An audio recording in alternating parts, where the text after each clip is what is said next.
maybe speeding tickets and parking tickets and video and cop car dashboards, and the more breakfasts and lunches and dinners bought in the local restaurants and the more nights spent in the local motels.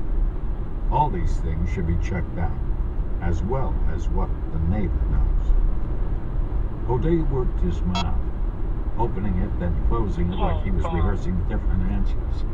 But in the end, all he said was, "Okay." I said, "I can't go do it. I have no status. No one would talk to me. The FBI will do it." I thought this thing was top secret, but closely held. "Divide and conquer," O'Day said. "They can all have a small piece of it, as long as no one has enough to see the whole.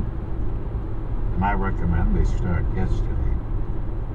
Tomorrow's the best I can do." He made a note on a piece of paper. He said, "The Russians are getting nowhere. Comrade Datsev has disappeared completely. The British think their boy Carson is traveling on a passport recently and fraudulently acquired. So they're looking at people with brand new passports who traveled to Paris during the relevant time frame. Trains, planes, automobiles, and boats. They have nearly 1,000 names. Where was Carson last seen? At home, a month ago. A routine drive-by by special branch. What about Datsev? Similar, in Moscow, about a month ago. The difference is neither one has been traced to a 1,400-yard practice range. I have a bad feeling this one is down to us. Carson or Datsev could have trained overseas. They wouldn't need as long as Scott. He had catching up to do. Maybe they all got together somewhere. Maybe there was an audition before the audition.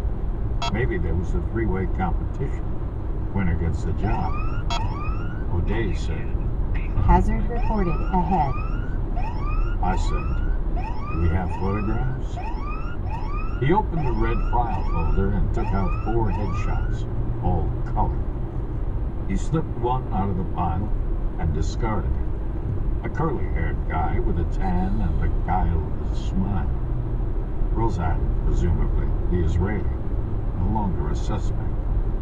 He skimmed the remaining 3 across the table in my direction. First up was a shaven-headed guy of about 50, with a face as blank as a 2x4, and dark eyes that tilted slightly at the outer corners.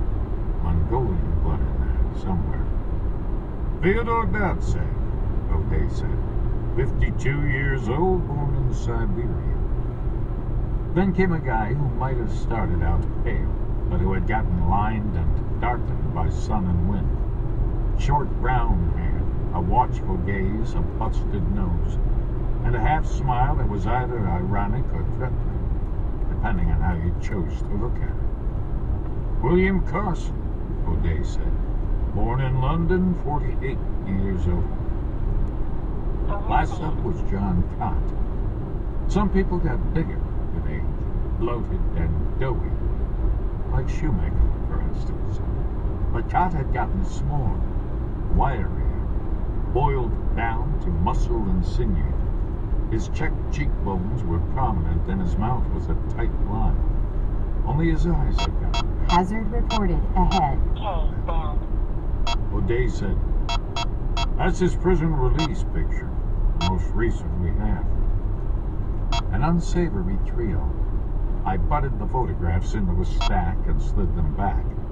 I said, "How are the Brits doing with their moat?" Scarangelo said, "They're not going to enforce a mile perimeter. You know how densely populated Great Britain is. It would be like emptying Manhattan. It's not going to happen." So what next? O'Day said, "You go to Paris." When? Now? As bait or a cop? Both. But mostly we need eyeballs on the crime scene, in case something was missed. Why would they show me anything? I'm nobody. Your name will get you in anywhere. I called again. Anything they'd show me, they'll show you. Such is the power of O'Day.